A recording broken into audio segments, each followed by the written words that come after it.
आपने आजकल बहुत से अमीरों को देखा होगा, उनके बारे में सुना होगा। कई तो इतने अमीर हैं कि देश की संपत्ति लेकर दूसरे देश में जाकर छिप गए हैं। यानी कि हम आजकल चोरों को भी अमीर मानने लगे हैं और कुछ अपने धन के भंडार भरने में दिन रात लगे हुए हैं। आज मैं बताऊंगा कि अमीरी क्या होती है और कैसे अमीर देश को चाहिए। मैं प्रातः स्मरणीय महाराणा प्रताप का प्रधानमंत्री दानवीर भामा शाह बोल रहा हूं। मैं उन्हीं महाराणा प्रताप का मंत्री रहा जो अपने राष्ट्र की रक्षा के लिए जंगल जंगल भटके, लेकिन कभी किसी की अधीनता स्वीकार नहीं की। वही प्रताप जिनके दादा महाराणा सांगा थे, जिन्होंने खानवा का युद्ध लड़ा था। वही प्रताप जिनके पिता राणा उदय सिंह को बचाने के लिए मां पन्नाधाय ने अपने बेटे का बलिदान दे दिया था। वही प्रताप जिनको चेतक और राम प्रसाद जैसे स्वामी भक्तों का साथ मिला था। मैं वही भामा शाह हूं जिसका निष्ठापूर्ण सहयोग महाराणा प्रताप के जीवन में महत्वपूर्ण और निर्णायक साबित हुआ। मैं वही हूं जिसने मेवाड़ की मुश्किल परिस्थिति में जंगल जंगल भटक रहे महाराणा प्रताप को अपनी संपूर्ण संपत्ति दान कर राष्ट्रहित के लिए एक अनुपम उदाहरण पेश किया। यदि आज के परिवेश में आपको कोई भी ऐसा उदाहरण देखने को मिले तो मुझे कमेंट में लिखकर जरूर बताना। मैं अपने आप को बड़ा सौभाग्यशाली मानता हूं कि मुझे राष्ट्र भक्ति के लिए पराक्रमी निष्ठावान शासक महाराणा प्रताप की सेवा करने और राष्ट्र भक्ति के लिए अपना सर्वस्व न्योछावर करने का अवसर मिला। आज मैं आपको सबसे पहले मेरे बारे में बताऊंगा, उसके बाद मैं आपको हल्दी घाटी के युद्ध की संपूर्ण गाथा विस्तार से बताऊंगा और इसके साथ आपके सामने स्पष्ट रूप से यह भी पेश करूंगा कि क्या जो संपत्ति मैंने महाराणा प्रताप को सौंपी थी वह मेरी निजी संपत्ति थी या वह मेवाड़ की ही राज की संपत्ति थी जिसकी जिम्मेदारी मुझे सौंपी गई थी। क्या हल्दी घाटी युद्ध के बाद सच में महाराणा प्रताप के पास धन की कमी हो गई थी? क्या मेवाड़ आर्थिक रूप से इतना कमजोर था कि एक युद्ध में ही उसके पास सैनिकों के लिए पर्याप्त धन शेष न रहे? क्या हमारा इतिहास सही रूप से लिखा गया है या इसको तरोड़ मरोड़ कर अपने हित के अनुसार दर्शकों के सामने पेश किया गया? इन सभी सवालों के जवाब बड़ी स्पष्टता के साथ आपके साथ साझा करूंगा। सबसे पहले मैं आपको मेरे जन्म के बारे में बता देता हूं। मेरा जन्म 28 जून 1547 को राजस्थान मेवाड़, जो वर्तमान पाली जिले के सादड़ी गांव के ओसवाल जैन परिवार में हुआ। मैं महाराणा प्रताप से 7 वर्ष छोटा था। मेरे पिता का नाम भारमल और माता का नाम श्रीमती कपूर देवी था। मेरे पिता भारमल को महाराणा प्रताप के दादा महाराणा सांगा ने अलवर से बुलाकर अपने पुत्र विक्रमादित्य की सुरक्षा का उत्तरदायित्व देकर रणथंबोर दुर्ग की किलेदारी प्रदान की थी। सादड़ी, जो अरावली पहाड़ी की गोद में बसा है, इसे मेवाड़ के मारवाड़ का प्रवेश द्वार माना जाता है। यह मेरी जन्मस्थली है। जैन धर्म के लोगों के लिए सादड़ी एक मुख्य पूजा स्थल है। मैं बाल्यकाल से ही मेवाड़ के राजा महाराणा प्रताप का मित्र, सहयोगी और विश्वास पात्र सलाहकार था। उदयपुर में मैं गोकुल चंद्रमा जी के मंदिर के निकट रहता था, जो दीवान जी की पोल के नाम से प्रसिद्ध है। अब मैं आपको हल्दी घाटी के युद्ध के बारे में विस्तार से बताता हूं। इतिहास, धर्म, संस्कृति, विचारों, शूरवीर महापुरुषों और उनकी वीर गाथाओं से भरा पड़ा है। जब भारतीय भूभाग पर विदेशी आक्रांताओं ने आक्रमण किया, तब भारत के वीर क्षत्रियों ने इन आक्रांताओं के आक्रमण को अपने भुजबल और युद्ध कौशल से रोक दिया। अकबर इस बात से भली भांति परिचित था कि राजपुताने के राजाओं को युद्ध द्वारा जीता नहीं जा सकता था। इसलिए उसने अपनी कूटनीतिक चालों द्वारा राजपुताने के राजाओं को अपनी तरफ मिलाना शुरू कर दिया। जब अधिकांश राजपुताने के राजा अकबर के सहयोगी बने, तब राजपुताने के दक्षिण में स्थित मेवाड़ रियासत ने अपनी स्वतंत्रता का झंडा बुलंद कर रखा था। अकबर को मेवाड़ की स्वतंत्रता चुभ रही थी और उसने कई प्रयास किए मेवाड़ को अपने अधीन करने के लिए, लेकिन वह असफल रहा। अकबर मेवाड़ रियासत से इतना भयभीत था कि उसने अपनी राजधानी को लाहौर स्थापित कर दिया था। बात है 1576 की, जब मेवाड़ के शासक महाराणा प्रताप थे और दिल्ली का शासक अकबर था। अकबर ने कई प्रयास किए मेवाड़ के महाराणा प्रताप को अपने अधीन करने के लिए, लेकिन वह असफल होने के कई प्रयासों के बाद निश्चय करता है कि वह युद्ध करके मेवाड़ रियासत को अपने अधीन करेगा, लेकिन इसमें वह असफल रहा। अकबर ने मेवाड़ पर आक्रमण करने के लिए मान सिंह, जो आमेर का शासक था, के नेतृत्व में एक विशाल सेना भेजी। यहां पर अकबर की राजपूतों को राजपूतों से लड़ाने की कूटनीति चाल सफल हो गई। हल्दी घाटी का मैदान राजस्थान राज्य के राजसमंद जिले में हल्दी घाटी नामक स्थान पर है। मेवाड़ के महाराणा प्रताप अपनी सेना को लेकर हल्दी घाटी के मैदान में पहुंच चुके थे। ग्रीष्म ऋतु के जून महीने में दोनों सेना आमने सामने थी। एक तरफ मेवाड़ के महाराणा प्रताप अपने अश्व चेतक पर सवार, जिनकी सेना में झालामान, हाकिम खां सूरी, राणा पुंजा सोलंकी, राम सिंह तंवर, अखिराज सोनगरा, भीम सिंह सहित 20,000 की सेना थी, तो दूसरी तरफ अकबर के सेनानी मान सिंह हाथी पर सवार थे और उनकी सेना में आसिफ खान और 80,000 सैनिकों की संख्या थी। 18 जून की सुबह महाराणा प्रताप जी की सेना ने जी एकलिंगजी नाथ और हर हर महादेव के नारों के साथ हाकिम खान सूरी अपने हरावल दस्ते के साथ बाहर करते हैं। हाकिम खान सूरी का व्यवहार इतना भयानक था कि मुगल सेना को 10 से 15 किलोमीटर पीछे भागने पर विवश कर दिया। भागती सेना को देखकर मुगल सेना के मेहतर खान ने अकबर के आने की झूठी अफवाह फैला दी। इस झूठी अफवाह से भयभीत मुगल सेना में जोश आया और दोबारा हमले के लिए मैदान में आगे बढ़ी। भीम सिंह डोंडिया बड़ी वीरता से लड़ते हुए वीरगति को प्राप्त हुए और राम सिंह तंवर भी वीरगति को प्राप्त हुए। कृष्णदास चुंडावत अपने पुत्रों के साथ युद्ध के मैदान में शत्रु सेना को सिर सहित काट रहे थे। तब बहलोल खान ने पीछे से आक्रमण किया और तब कृष्णदास चुंडावत और उनके बेटे लड़ते हुए वीरगति को प्राप्त हुए। जब इसकी सूचना महाराणा प्रताप को लगी तब महाराणा प्रताप ने अपने घोड़े चेतक को बहलोल खान की तरफ ले लिया। तब महाराणा प्रताप ने अपने घोड़े चेतक को बहलोल खान की तरफ मोड़ दिया और बहलोल खान पर महाराणा प्रताप ने अपनी तलवार से ऐसा वार किया कि एक हाथ से बहलोल खान को घोड़े सहित 2 बराबर हिस्सों में काट दिया। इस वार को देखकर मुगल सेना डरती हुई भाग खड़ी हुई। महाराणा प्रताप मान सिंह पर सीधा आक्रमण करने के लिए खुद आगे बढ़े। महाराणा प्रताप को आता देखकर मान सिंह ने अपने सैनिकों को अपने बचाव में आगे की तरफ आने को कहा, लेकिन स्वाभिमान के प्रतीक महाराणा प्रताप उन सबको मारते काटते रोनते आगे बढ़े और मान सिंह उनके सामने खड़े हुए महाराणा प्रताप को देखकर भयभीत हो गया। और तब महाराणा प्रताप ने अपने अश्व चेतक से एक स्वरूप में कहा, हे चेतक, आज मेवाड़ की लाज तेरे हाथ में है। यह स्वर सुनते ही चेतक ने अपनी पूरी ऊर्जा सहित दौड़ लगा दी। मान सिंह के हाथी की सूंड पर अपने दोनों पांव धसा दिए।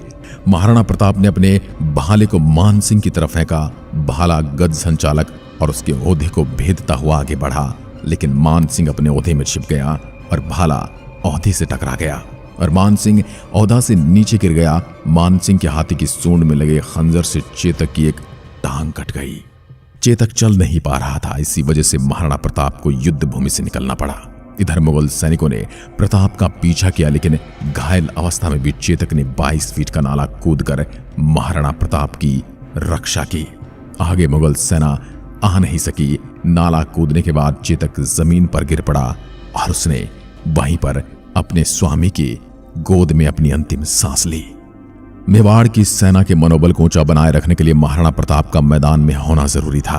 तब तक महाराणा प्रताप की तरह दिखने वाले सादड़ी के ठिकाने सरदार झालामान सिंह ने महाराणा प्रताप का मुकुट धारण किया और युद्ध के मैदान में अपनी सेना के मनोबल को बढ़ाते हुए शत्रु पर आक्रमण करते हुए अंत में लड़ते लड़ते वीरगति को प्राप्त हो गए। उन्हें मेवाड़ के मान को रखने के लिए अपने प्राणों की आहुति दे दी। युद्ध के मैदान में महाराणा प्रताप की सेना वीरता दिखाते हुए वीरगति को प्राप्त हो रही थी और मुगल सेना की संख्या भी लगातार घटती जा रही थी, लेकिन मेवाड़ और मुगल सेना का अनुपात 1:4 का था। बदायूं ने अपनी किताब में लिखा कि उसके बाद सैनिक इतने हार चुके थे कि उन्होंने पीछा नहीं किया और वह गोगुंदा की तरफ पहाड़ियों में चले गए, लेकिन वहां भी भील सैनिकों द्वारा हमला कर दिया जाता है। जैसे तैसे मुगल सैनिक वहां से जान बचाकर निकलने में सक्षम रहे और मान सिंह बची कुची सेना को लेकर अजमेर अकबर के पास पहुंचा। इस हार से अकबर क्रोधित हो जाता है और वह मान सिंह को दरबार में आने पर रोक लगा देता है। हार से गुस्साए अकबर ने खुद 3 लाख सैनिकों के साथ अक्टूबर 1576 में मेवाड़ पर हमला किया। इस स्थिति में महाराणा को मेवाड़ छोड़ना पड़ा, क्योंकि मेवाड़ लगातार युद्ध की मार झेल रहा था, जिससे सैनिक दृष्टि से आर्थिक स्थिति काफी बिगड़ चुकी थी। अपने मुश्किल वक्त में भी महाराणा प्रताप पीछे नहीं हटे और ना अकबर की अधीनता स्वीकार की। मेवाड़ छोड़ परिवार समेत यहां से वहां भटकते रहे। ऐसे में प्रताप की मदद के लिए कोई सामने नहीं आया। किसी तरह महाराणा प्रताप गुजरात स्थित अपने ससुराल ईडर पहुंचे। इसकी खबर अकबर को लगते उसने ईडर पर हमला कर उसे तहस नहस कर दिया। यहां से भी महाराणा प्रताप को निकलना पड़ा। प्रताप वहां से निकल तो गए, लेकिन अकबर की सेना लगातार उनके पीछे थी। आसपास इतना घना जंगल था कि जाना भी मुश्किल था। महाराणा प्रताप 1577 में माउंट आबू, ऋषिकेश, भारना, सालागांव, अचलगढ़, गुरु शिखर और उत्तरज होते हुए शेरगांव पहुंचे। सेना और धन की कमी ने उन्हें पहाड़ों में जाने पर मजबूर कर दिया। 1578 में प्रताप गुजरात जाने लगे। उसी दौरान उनकी और मेरी मुलाकात हुई। हल्दी घाटी के भीषण युद्ध के बाद महाराणा प्रताप के पास आगे की लड़ाई लड़ने के लिए संसाधन नहीं बचे थे। महाराणा प्रताप के पास अपने सैनिकों को पर्याप्त वेतन और भोजन देने की और धन की बहुत आवश्यकता थी, परंतु कोई आशा की किरण न देखते हुए महाराणा प्रताप गहरी चिंता में डूब गए और उन्हें यह डर सताने लगा कहीं मुगल उनके द्वारा जीते गए हिस्से पर कब्जा न कर लें। महाराणा प्रताप निराशा में डूबे हुए थे कि उनकी भेंट मुझसे हुई। महाराणा प्रताप मुझसे मिलकर बड़े प्रसन्न हुए। मैं अपने साथ प्रताप भील को ले गया था। मैंने प्रताप भील का परिचय कराते हुए कहा, यह प्रताप भील है। इसने हमारे पूर्वजों के धन और खजाने की अपनी जान की परवाह किए बिना रक्षा की है और मैं चाहता हूं यह धन आपको समर्पित कर दूं ताकि आप इसे मातृभूमि की रक्षा के लिए प्रयोग में ले लें। यह धनराशि मेवाड़ राजघराने की थी जो महाराणा कुंभा और सांगा द्वारा संचित की गई थी और मुगलों के हाथ न लगे इस विचार से चित्तौड़ से हटाकर पहाड़ी क्षेत्र में सुरक्षित कर दी गई थी और प्रधान होने के कारण केवल मेरी जानकारी में थी और मैं इसका ब्यौरा अपनी बही में रखता था। युद्ध के दिनों में उसे छिपाकर रखने का रिवाज था। जहां द्रव्य रखा जाता था उसका संकेत मंत्री स्वयं अपनी बही में रखता था। धन तो फिर भी संचित कर लेंगे, परंतु मैं नहीं चाहता कि मातृभूमि पर मुगलों का शासन हो। इसलिए आपको कहता हूं आप इस धन को स्वीकार करें, क्योंकि जो धन देश के काम न आए वो धन नहीं है।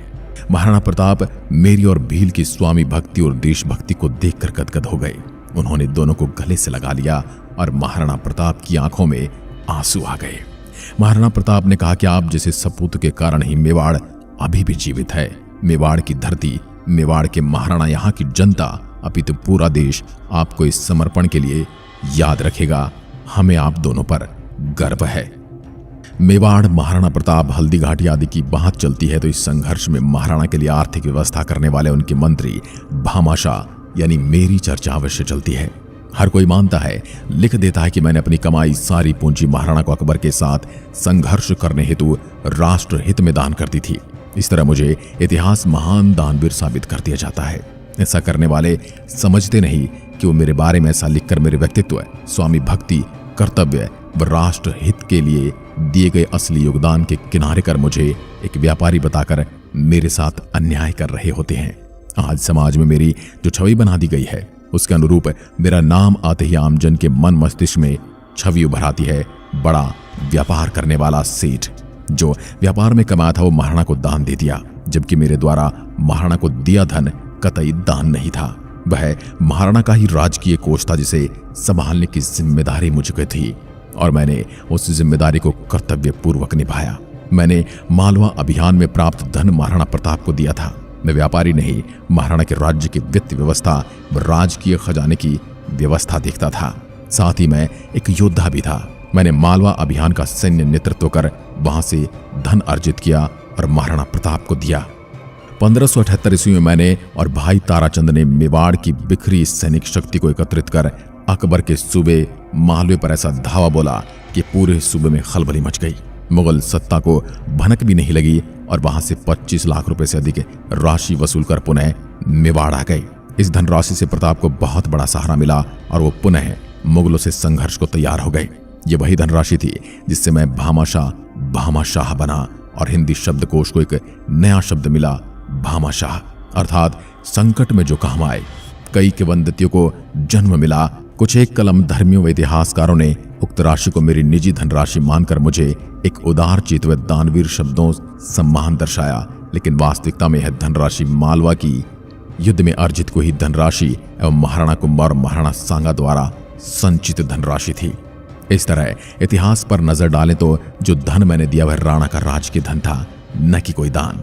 लेकिन भारत के इतिहास को तरोड़ मरोड़ कर उसे विकृत करने की मानसिकता रखने वाली गैंग ने यह झूठ प्रचारित कर दिया कि राणा महज हल्दी घाटी के युद्ध में धन विहीन हो गए थे और भामाशाह ने उन्हें दान दिया। यह बात भी समझने योग्य कि क्या यह संभव है कि मेवाड़ जैसी रियासत का खजाना महज एक युद्ध में खाली हो सकता है? और उसके एक मंत्री के पास इतना धन हो सकता है कि उस धन से 25,000 संख्या वाली सेना 12 वर्ष तक अपना निर्वाह कर सके। हाँ, मैं युद्धकाल में खजाने को बचाने में सफल रहा और राष्ट्र हित में अपने कर्तव्य का भली प्रकार निर्वाह कर पाया।